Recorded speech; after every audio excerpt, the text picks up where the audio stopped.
Good evening, everybody. I wanted to do a quick update of what's going on here since the last track. Well, first, we were out of town on vacation for 10 days, so we just got back on Sunday.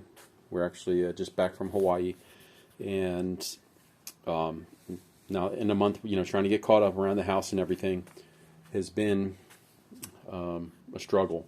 Well, I mean, just a lot going on end of the month. Getting the house taken care of. You got to come home, cut the grass, and get caught up on your laundry and wash your animals. We got 2 little dogs; they need to be washed, all that kind of stuff.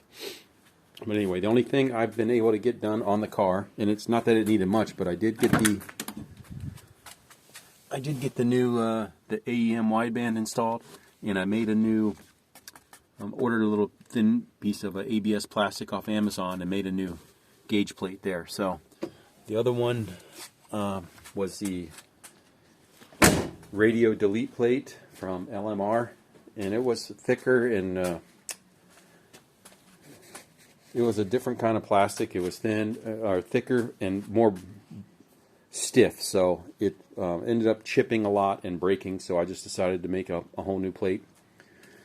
But getting that set up with the new sensor, and when I emailed my tuner, he said, you got to go to the track, you got to make some wide open throttle runs and make sure this gauge is calibrated correctly to turn on the nitrous. So I am going to the track on Saturday to send him a quick data log. I told him I'd shoot him a data log from the track and see if he's going to make any adjustments.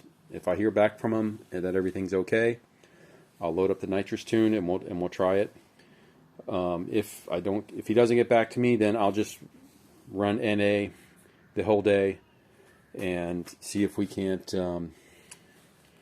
beat our 1160 from last week when we had the crushed elbow, which you see I pushed that back out, so this should be fine. And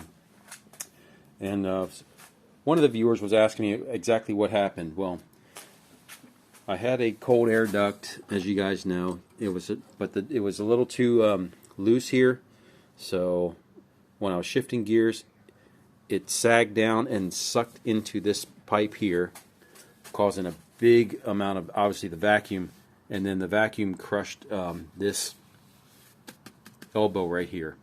So, of course, I got back to the pits, threw the hood up, and I saw that right here, so I immediately took that off.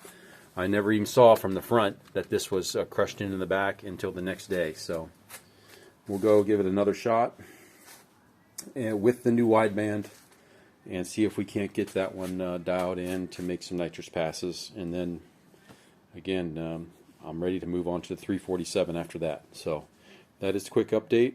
I'll post something up from the track, but it's been 2 weeks since my last video, and that was because we were in Hawaii for 10 days and then just trying to get caught up around here at the house. Alright guys, I'll post something up probably Sunday or Saturday afternoon from the track. Thanks.